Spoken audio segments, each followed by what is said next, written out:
Please be seated and join me in Ecclesiastes.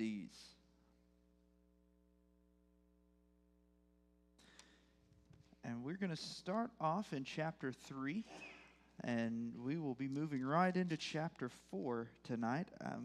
This particular section goes through the end of chapter 4. We won't make it through all of it tonight, I'm afraid. But it's sort of all one block here. But it starts here in verse 16, and sort of what's going on. If you remember last week, we got to one of the big turning points in Ecclesiastes, one of the moments whenever he really shares with us what is really behind the message that he's delivering here, what's behind all of this sort of doom and gloom that we read about in Ecclesiastes, all of these difficult questions and things that just have us, wondering, why are we even bothering with all of this? But then last week we got to chapter 3 where we finally have, he gives us the reason behind that. He talks about his claims that God is sovereign over everything. That's all of the times, a time for this and the time for that, that in all of those things that God is sovereign over all of that, and that he's in control of all of that. We're in control of none of it, but God is in complete control. He is sovereign over all of those things. And so because of that, we can find joy in those moments. We can find joy even in the difficult times and the hard times. We can find joy because God redeems those times that are difficult and turns them into something beautiful. He makes something glorious out of even those difficult times.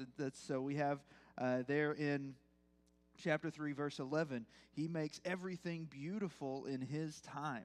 That God takes even those difficult moments and makes them beautiful, but that God is sovereign over all of that. And so if we are resting in him, then we can have more than just the fleeting pleasures, the emptiness, the hevel, the smoke that is this life that's here and then gone. We can have more than just that because God is eternal. And so what God is involved with is more than just rolling with the time, is more than just here today and gone tomorrow. There we ended in verses 14 and 15. Verse 14, I know that whatever God doeth, it shall be forever, which is a bold statement as opposed to what we've been hearing for all the rest of the book, which is that everything's just fleeting, it's here and it's gone, and it won't even be remembered. All right, so after all of that, then here is this statement that what God does lasts forever. And so God is sovereign. So if God is involved in our life, if we're following him, then what we do in him lasts forever. And he can turn those fleeting moments that are here and gone, he can turn those into something eternal, something beautiful, something permanent. Okay, and so that's what we have coming up to verse 15. And then starting in verse 16, we have sort of it's almost like he stopped to take questions, like a Q&A a little bit. And he goes through some objections that might be raised to this claim that he made, this claim that God is sovereign. And because God is sovereign, he's working it all out. And everything, he's going to make all of this beautiful and right, even these difficult things, that God's in control. And so he's going to answer some objections. And so real quick, it's like, well, we've talked about the goads and the nails. It's just a real quick goad and a nail. He just, one right after the other, in relation to what he's just talked about.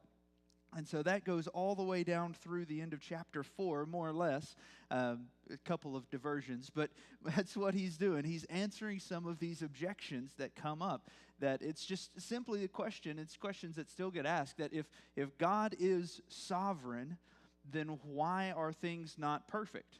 Right? It would kind of make sense that if a perfect God was in charge of everything, then everything should be perfect. Right?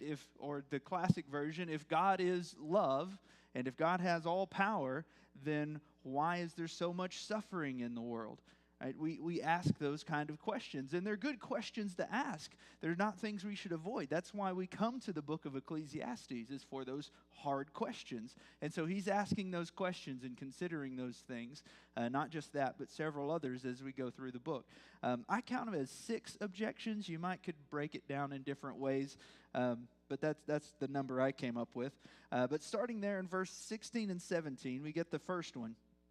In verse 16, he says, "Moreover, I saw under the sun the place of judgment, that wickedness was there, and the place of righteousness, that iniquity was there. And I said in my heart, God shall judge the righteous and the wicked, for there is a time there for every purpose and for every work." So in verse 16, we have the goad. We have the question or the objection, whatever you want to call it. And he says, I'm looking under the sun, and I see in the place of judgment, which is the government, the courts, those who should be judging right from wrong and convicting evildoers, what we find in Romans 13. This is the purpose of the government as it's been given to us. This is the conviction of evildoers and lifting up those who are right. This is what they're supposed to do. But Solomon says, I look in those places and I see corruption. I see wickedness. I see wicked men coming out on top. And I see righteous men who are coming under judgment. Which, this is one of the reasons, one verse that some people say, well, this may not be Solomon writing this, is because Solomon's the king. So you would think he would be in a position to do something about this. But it's a weak argument, because he's even in a place with good leadership, you still have corruption in government. Or even if he's not looking at his own government, he can look around at the governments around him and the places around the world. Or he might just have to look back to his dad's time, whenever David was the judge, and his judgments were not always righteous. And he probably wouldn't have to think too hard in himself to find times when his own judgments weren't exactly as upright as they should have been. So he says, I look at the men as judges, I look at the courts, I look at the governments, and I see wickedness. There's corruption in these places where there should be justice. Of course, this isn't just in their time. This is ubiquitous. In any government, in any place in all of the world, you're going to find wickedness. And where you have power being centralized, being collected in a place, you're going to have corruption coming in there. It is the nature of man. That is how it's going to work. And so we have this. It goes, I mean, it's kind of a joke at this point when you joke about politicians and lawyers and things like that. There's this ongoing joke like, well, yeah, it's those lawyers, you know. And whether there are good lawyers or not, right, that's the joke, is that where there is power, there are judgments being made, that there's also underhandedness and wickedness and corruption that goes right along with that. And so he says, I look at this and I see corruption in places where there should be justice. I see wickedness where there should be righteous judgment. And then after that, in the same verse, he says, I look in place of righteousness and I see iniquity. Now, if the place of judgment is the government, what is the place of righteousness? The churches, right? In religion, in religious leadership, where there should be righteousness, what does he see? Just a bunch of sinful people. Just see a bunch of sinners there. And this objection has been around for as long as there have been churches, is why don't you go to church? Well, those people aren't any better than me. I know those people. They're just a bunch of hypocrites. Amen. That's why they're in church, right? You should come and join them. But it's that mindset of we see sin even among those who should be righteous. And so here's Solomon, who is voicing this objection. If God really is sovereign, if he is in charge, then why do we see this? Why do we see wickedness where there should be justice? Why do we see sin where there should be righteousness?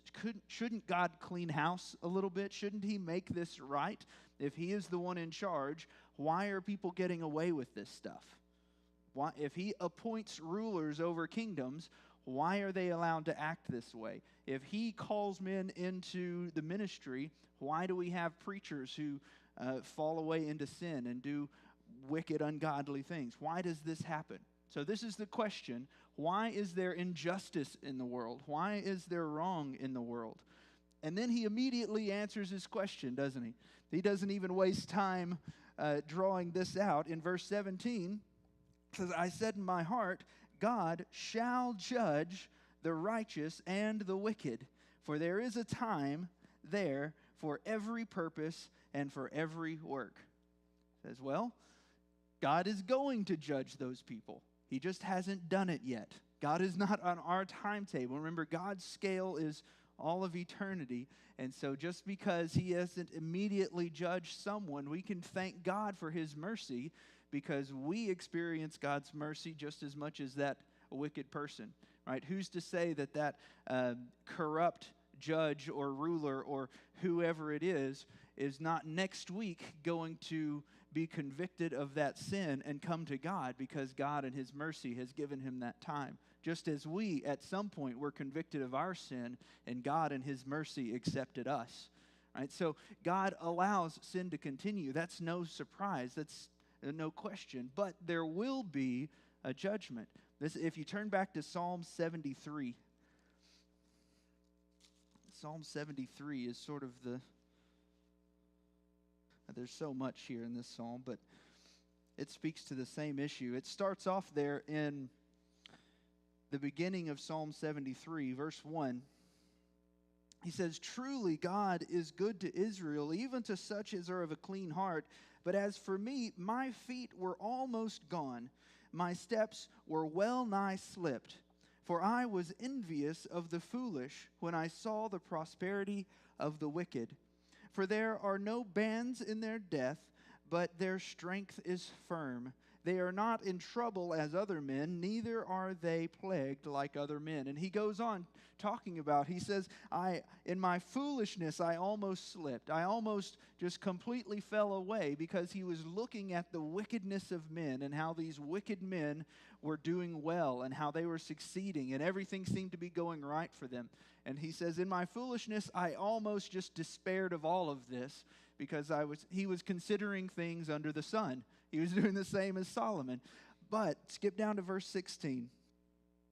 He says, when I thought to know this, it was too painful for me until I went to the sanctuary of God. Then I understood their end. He says, this was almost too much for me. I was just almost done with all of it until I went to God. Then I went to church. Had time to think about this, to reconsider this.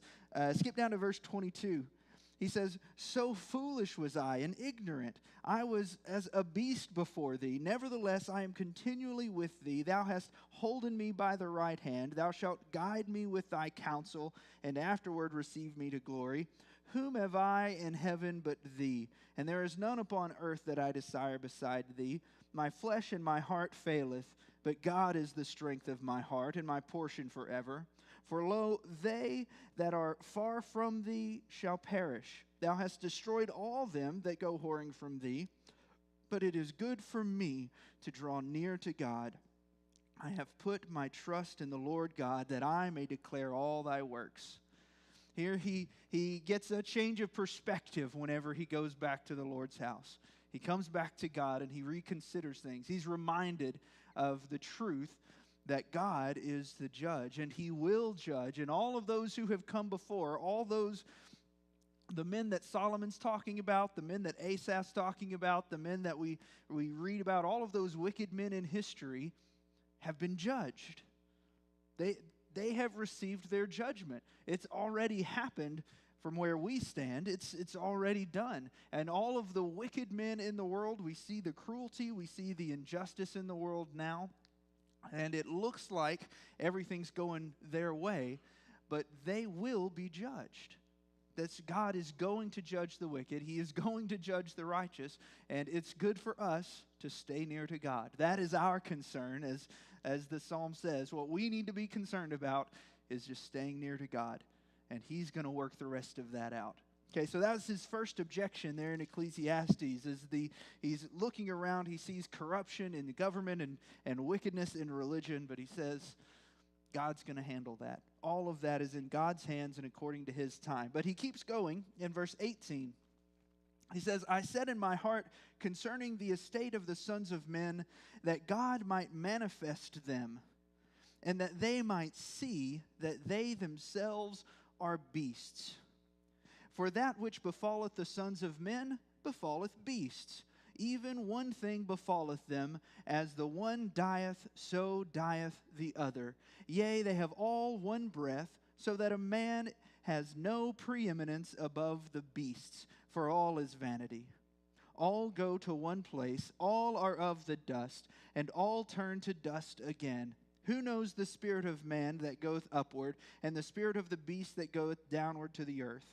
Wherefore I perceive that there is nothing better than that a man should rejoice in his own works, for that is his portion. For who shall bring him to see what shall be after him?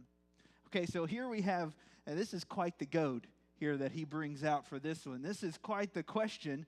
He says, what really, is there even a difference between man and beast? We all just die. Everyone dies, and when we die, what happens? We go back to the ground. That's the end of every man, every cow, every beast. At the end is the same. So in the end, you're no better than a dog that dies, because it's just a body left and it's buried in the ground and there's no more. Whew. That is, now see, people will take they'll take those verses out of Ecclesiastes and have all kinds of fun with them, right? Atheists love Ecclesiastes. They can pull these verses out and say, well, look what your Bible says. What are you going to do about that? Say, put that verse right back where it came from, and then we can talk about it, because he says all of this, and he gives us this goad. And it is, we may not say it the same way. Some unbeliever may not say, well, we all know that people are no better than animals because we all die and go to the ground. They may not say that. Some do. Some do say that there's no difference. But it comes to the same thing, because what they have to believe is that when we die, that is the end. If you believe in whatever evolutionary theory is popular, that we are nothing more than a collection of cells that just happen to come together over the course of however many billions of years we're up to now, if that's your belief, then this is just a machine. We're just animals that happen to be able to reason a little better than the monkeys that we came from, right? There is nothing more to us. And so whenever we die, that's it. It's over. There's nothing left. And that is the simple truth of a world without God, of life without God, is when we die, it's done. Now, fundamentally, we all know that's not true, right? We know that children are better than animals. We know that people are of more value than beasts. We know that. There's a reason whenever you take your child to the doctor, if they're really sick and the surgery is going to just be more than you think you can handle, you don't say, well, I think we might have to put him down. Now, you can do that with your dog or a cat or something you take to a vet, but you can't do that with a child, okay? That's not how things work, because we understand that there is more value to a person. Now, we understand that on some level, but why? That's the question that we're left with. That's the question that the world is left with. We don't have to wonder, we know. But that's the question that people have to answer, is if there is no God, if we're just here under the sun and this is all there is, what's the difference? And so he asks the question, is there any difference? And it says in verse 18 that God might manifest them, that they might see that they themselves are beasts. That phrase, God manifests them, it just means that he shows them themselves. He makes it visible. That's what manifesting means. He makes it real. Right? So it's Another way of saying he's testing us. He's showing us our thoughts. There's something about contemplating death. Right? There's something about that whenever you reach the point in your life and whatever brings you to this, if it's attending a funeral, if it's a car accident that brings you close, that you just almost die and you're faced with your mortality, God brings us to this realization so that He tests us. He shows us the reality of our belief. What's that? The old saying that there's no atheists in foxholes, right? That whenever you're faced with your death, this is real now. You can't just throw out idle philosophies and these meaningless things, because whenever you're there, then it's a real test. And so God brings us to think about death. He manifests our thoughts. He says, what do you really believe here? Are you really no better than some animal?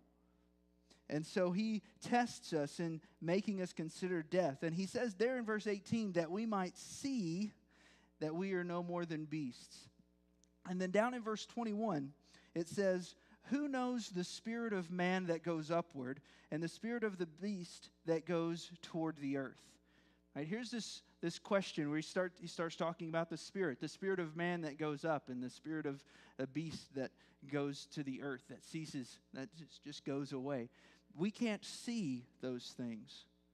Right? We have no way to see that with our eyes. And so he asks the question, he states it, the way it's worded, he states it as a reality. The spirit of a man goes up and the spirit of a beast goes down. But who can see that? Well, it's not us. It's God. God is the one who can see that. And so who's the one that can give us the answer to these questions? There's only one person, or one being, I guess, and that's God, who can give us those answers. And so that's why he continues in that next verse, wherefore I perceive there is nothing better than that a man should rejoice in his own works, for that is his portion, for who shall bring him to see what shall be after him? It's a question, even if it's rhetorical. Who's going to allow him to see what's coming? God. And we've already talked about what changes whenever we have accepted God. Whenever we bring God into our lives, all of this that was meaningless, that was hevel, that was smoke and just come and gone, now it has some meaning. And so for those who have accepted God, for who are living with God, then he comes back to a point that he makes over and over again. Now we can rejoice in our works. We can rejoice in this life, even knowing that at some point we're going to die, because we know that death is not the end. Because we know that death is just our chance to go on to something better. We have a very different perspective on that than anyone who rejects God. If you reject God, you have absolutely no reason for hope. There is no reason to think there is anything beyond this life, because the only one who can answer that question is God. He's the only one who can see it. But because we do have the answer to that, we can rejoice in this life. We can rejoice in what's going on, because we do have the answer. We know there's more to it than just what's here. This is why we sing about heaven, right? This is why we sing songs about what's going to be, and we sing songs about, when we lay our burden down here in this life. This is why we've always sung these songs. Christians have always sung these songs. It's because this life can be hard, and we're looking forward to a day when we die. And when we die, then we get to go on to something better. But we're going through this life now. So God brings us to this realization, this second question of, but what about death? Does death really make us no better than animals? Does it just end for us there? Of course, the answer is no. Okay, so he answers that objection. The next one brings us into chapter 4. So in chapter 4, he starts, so I returned and considered all the oppressions that are under the sun, and behold, the tears of such as were oppressed, and they have had no comforter.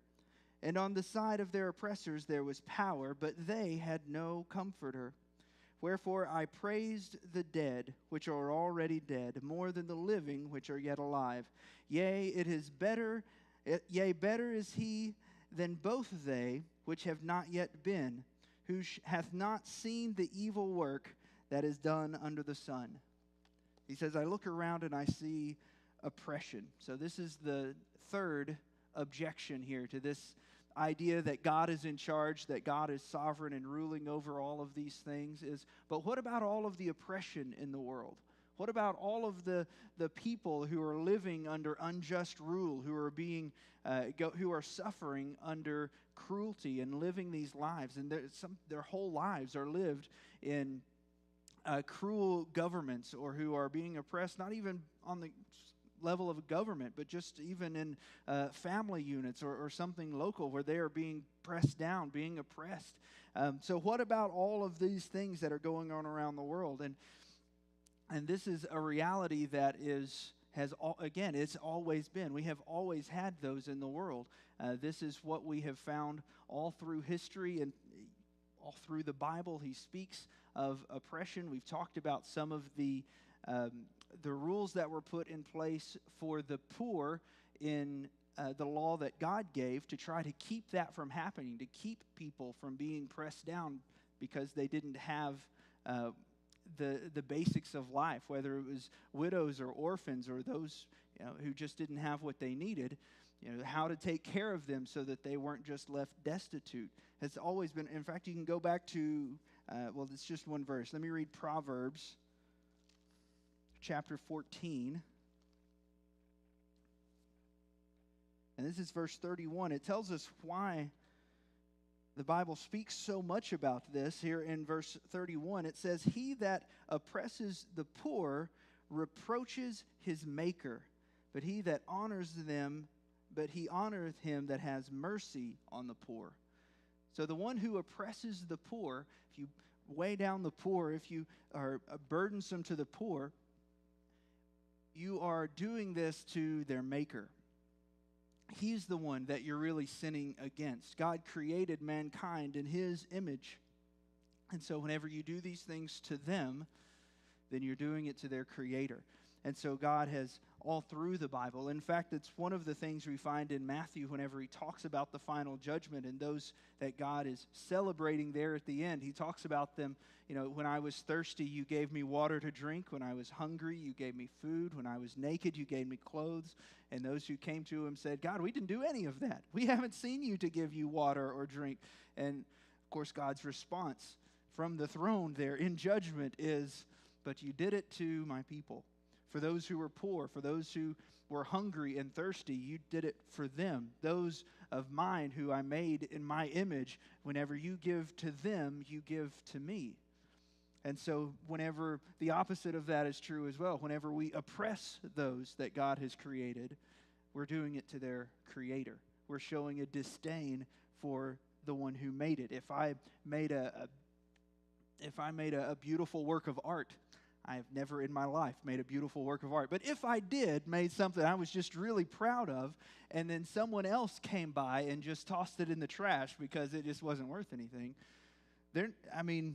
it's not saying anything about the art more than it means a lot more to me, right? Because that was mine. In the same way, if someone values the artwork, it says a lot about the one who made it, right? Whenever you are complimented for something you do well. So when God creates his people, we are made in his image, and the way we treat people shows our value of their creator. So that's what Proverbs is talking about. So for Ecclesiastes, he's talking about that oppression that is all through the world. What do we do about this oppression? What do we do about those who are under the weight of all of this injustice in the world? If God is sovereign, what about all of this? And he goes on. His answer there is a little different. So far, he's given us the goat and the nail. He's given us the problem and then his answer to that. And if that was the pattern here, then we would be in trouble. Right? Because his answer to that seems to be, well, it would be better if they were all dead. Now, hold on, but that's what he says in verse 2. He says, wherefore I praise the dead which are already dead more than the living which are yet alive. He says, well, they're better off if they're already dead. So good job for you. You've gotten out of oppression. You died and you're past that now. He says, but even better than both of those who are under oppression and those who have died and gone on, even better than that, he says in verse 3, are those which were never born. If you manage to not be born, then you can't ever be oppressed. Wait a minute. That sounds like horrible advice. Why would we want... there's all sorts of terrible teachings you could take out of that if you took it at face value, if you took it as simple truth out of context. So what's going on here? What is he saying? Why does he talk about better to have never been born? In fact, we see that in several places in the Bible, this idea. It's strange coming from Solomon again, though. This is Solomon who, he's far from having had a rough childhood, right? No one would call Solomon oppressed as one of the wealthiest men in all of the world with his palaces and gold and everything that he had. No one's calling Solomon oppressed. So why is he talking about this idea of better if I had never been born? We can kind of understand. Job says very similar things in chapter 10 of Job. In fact, I think he says in a couple of places, maybe in chapter 3 as well. He says something very similar, like why did you even let me be born? It would have been better if I had never come out of the womb, if this was my life. And, in Job's situation, we kind of get it. It's like, yeah, man, that's rough. I can understand why you would feel that way. But for Solomon, he is not in that position. I think Elijah said something very similar, too. It's better if I was just dead. Everything's going wrong. Why just end this life so I can move on to something better? So that is what Solomon is giving us here as the answer to oppression. But that is the answer for those who don't have God. Because notice what he gives, what they're really asking for in verse 1. He says, and behold the tears of such as were oppressed, and they had no comforter. And on the side of their oppressors there was power, but, he says it again in case you missed it the first time, but they had no comforter.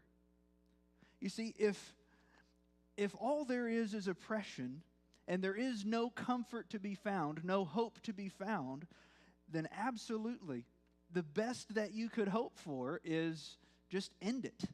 It's better if I'd never been born, because there's nothing better waiting for me. But if there is God, if there is a comforter, if there is a hope for something more, then we can look past that. And so that's what they're begging for. The people who are being oppressed, there is a reason why in the history of the church, the real explosive growth that happens, do you know when it's most happens in history, when we see the greatest growth in the church? It's when it's being persecuted. It's when they're being oppressed. It's whenever the church goes underground. It's whenever all of that is happening. That is when the church really starts to grow. Is because those who are being oppressed need a comforter. Those who have everything and life is easy and things are fine, they don't feel the need for the comforter. But it's whenever we're pressed that we start looking for the comforter, that we start looking for some hope outside of what we can get for ourselves. And so that's what they're calling for. That's what they're asking for here is, where is the comforter? And so we've had this whole series that it kind of builds on itself the way it's going. We have the wicked that are in power in religion and in government. We have the question of death that comes up there after that. Is there any hope in death, or is it just the end? Is it just annihilation? Is it nothingness? And then we have this question of oppression that kind of combines those two. We have those who are wicked and in power, and is death really the best thing there is to offer? And all of these things lead to God. All of these things bring us back to, if there is an answer, a reply for any of these things, it's found in God. There's one more we can add to that before we run out of time here. Verse 4 says, again, I consider all travail and every right work, that for this a man is envied of his neighbor. This also is vanity and vexation of spirit. The fool folds his hands together and eateth his own flesh. Better is a handful with quietness than both hands full with travail and vexation of spirit. So now he turns to those who, well, it's the question of envy that comes up. Where really there's kind of two sides, envy and idleness or laziness. Both kind of come into play here. But he says, I look at, verse 4, all the travail and every right work. When it says right work, it's talking about things done rightly. Some translate it skillful work, right? Skillful labor.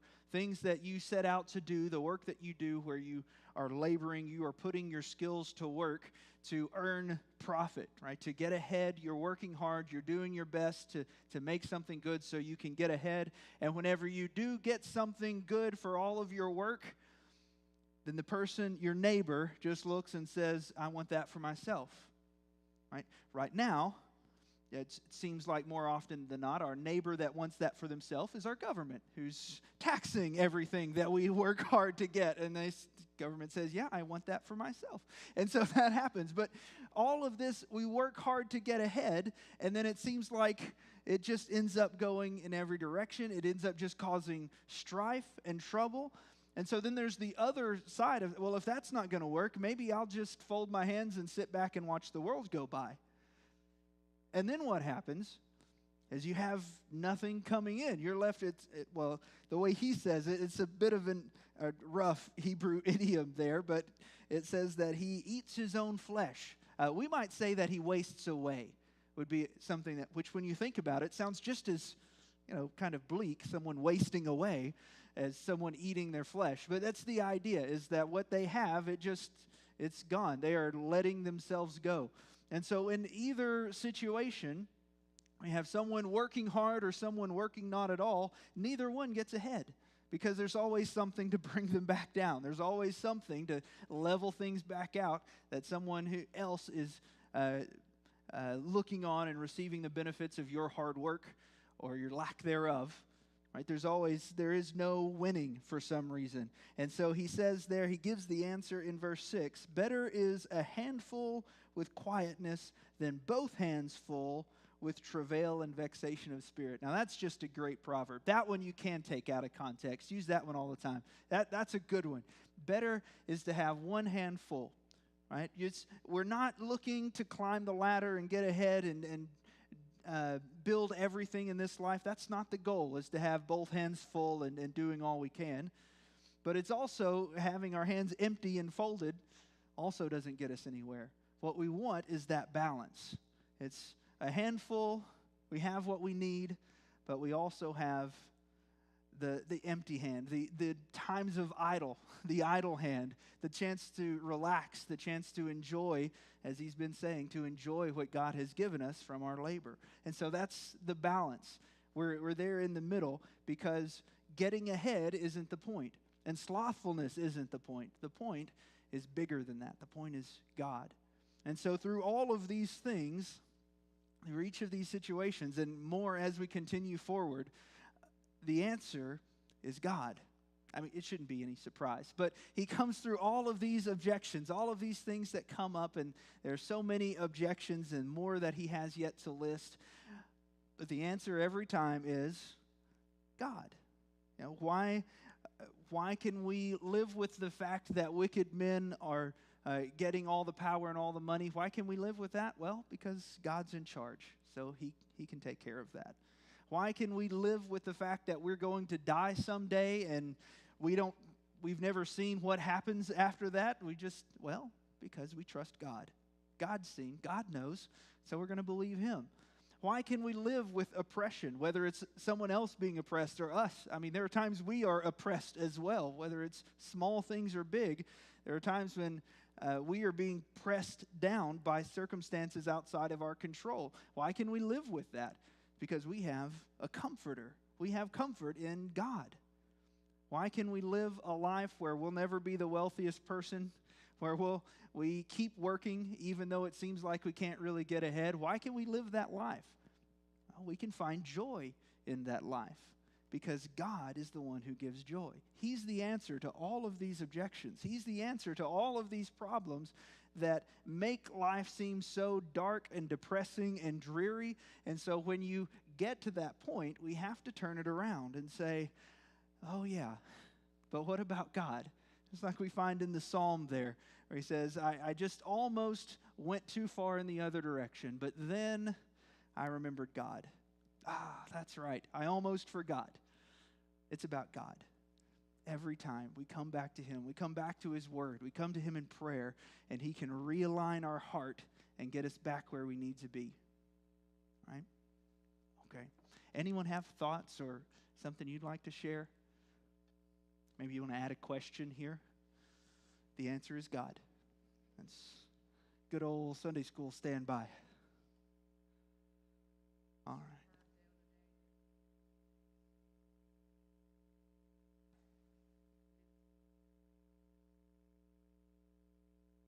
Amen. Mm-hmm. It is. It is. The depression in young people is just tragic. You see young people who have more faith and hope built into them, and yet we still manage to squeeze that out of them. And but the answer is God every time.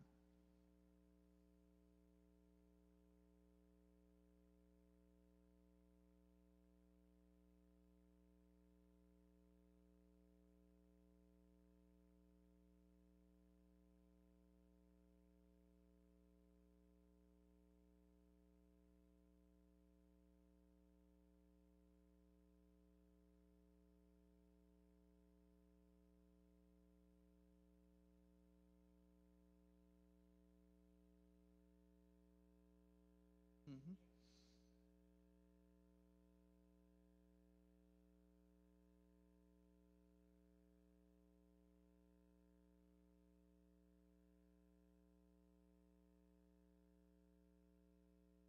Mm-hmm.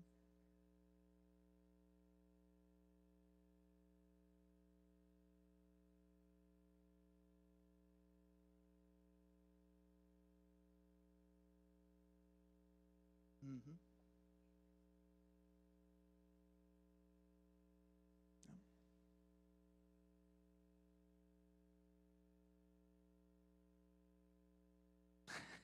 Maybe so. Maybe so. All right. Would you stand with me? We'll go to the Lord in prayer one more time.